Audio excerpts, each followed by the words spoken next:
రాష్ట్ర హోంమంత్రిగా వంగలపూడి అనిత సచివాలయంలో బాధ్యతలు స్వీకరించారు. సచివాలయం బ్లాక్ 2లో పూజలు నిర్వహించి అనిత బాధ్యతలు తీసుకున్నారు. హోంమంత్రి బాధ్యత స్వీకరణ కార్యక్రమానికి పోలీసు ఉన్నతాధికారులు హాజరయ్యారు.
ఈరోజు అందరికీ కూడా మా అందరికీ కూడా గుర్తుండిపోయే రోజు.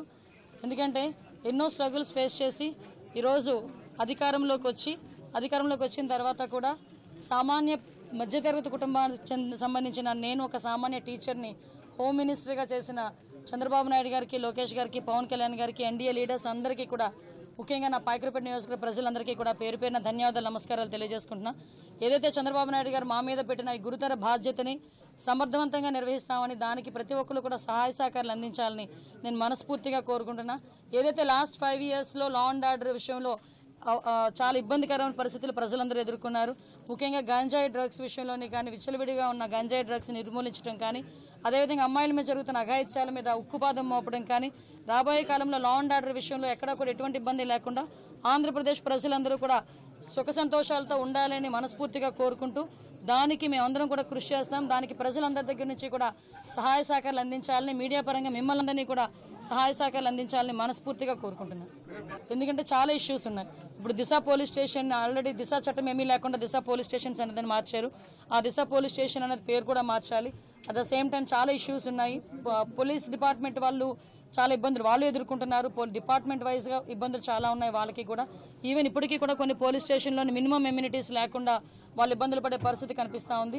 అలాంటి విషయంలోని కానీ రాబోయే సిచ్యువేషన్స్లో ఇప్పుడు గాంజా డ్రగ్స్ విషయంలో ఏదైతే ఇనిషియేషన్ తీసుకున్నామో దాని మీద కూడా ఒక టాస్క్ ఫోర్స్ ఏర్పాటు చేసుకొని దాన్ని కూడా ముందుకు తీసుకెళ్లే కార్యక్రమంలో రేపు ఫర్దర్గా మేము కూడా ముందుకెళ్తాం. నేను ఈ రోజు ఏదో చంద్రబాబు నాయుడు గారికో, పవన్ కళ్యాణ్ గారికో, ఎన్డీఏ లీడర్స్కో మాకో పనిచేయమని చెప్పట్లే. ప్రజలకు అనుగుణంగా పనిచేయండి, ప్రజా రక్షణ విషయంలో పనిచేయండి. మీరు ఏదైతే కాకి డ్రెస్ వేసుకున్నారో దానికి గౌరవంగా మీరు అందరూ పనిచేయండి అని చెప్తున్నా. దాని మీద నేను ఈ రోజుకి కూడా స్టాండ్ అయి ఉన్నా.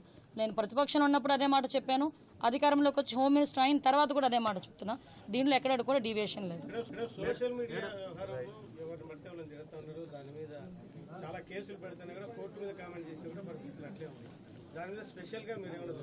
కంపల్సరీగా అండి. ఎందుకంటే ఇప్పుడు సోషల్ మీడియాలో మాట్లాడేది ఎలా ఉందంటే, ఏదో వాక్ స్వతంత్రం ఉంది కదా అని నోటుకొచ్చినట్టు ఎక్కడ పడితే అక్కడ చాలా వల్గర్గా మాట్లాడడం, అది కూడా కొంత అవతల వాళ్ళ మనోభావాలు దెబ్బతీసేటట్టుగా మాట్లాడడం, ఇవన్నీ కూడా చూస్తున్నాం.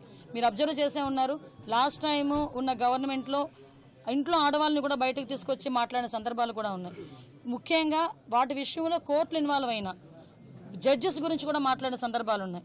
అంటే వాళ్ళు ఏమనుకుంటున్నారంటే సోషల్ మీడియా అంటే నా పెన్ను, నా పేపరు, నాకు నచ్చింది రాసుకుంటాను అంటారు. కానీ నీకు నచ్చింది రాసుకుంటే నువ్వు ఇంట్లో బీరోలో పెట్టుకోవాలి. అంతేగాని పబ్లిక్ డొమైన్లో పెడితే అది పబ్లిక్ అవుతుంది. కాబట్టి అటువంటి విషయాలు కంపల్సరీ కోర్టు, లాయర్ డిపార్ట్మెంట్ లీగల్గా కూడా దాని మీద నేను ఒకసారి చూసుకుంటాను, మాట్లాడతాను. నేను ఒకటి మాత్రం చెప్పగలండి, ఏదో అనుకోవచ్చు అనిత హోమ్ మినిస్ట్రీకి వచ్చింది, అమ్మాయికి ఏం తెలుసు. నిజంగానే హోమ్ మినిస్ట్రీలో నాకు ఓనమాలంటే ఇప్పటికిప్పుడు నేర్చుకుంటున్నా, ఇంకా నేర్చుకుంటా. యాజ్ పర్ లానే వెళ్తాం, ఎక్కడ కూడా డీవియేషన్ అనేది ఉండదు.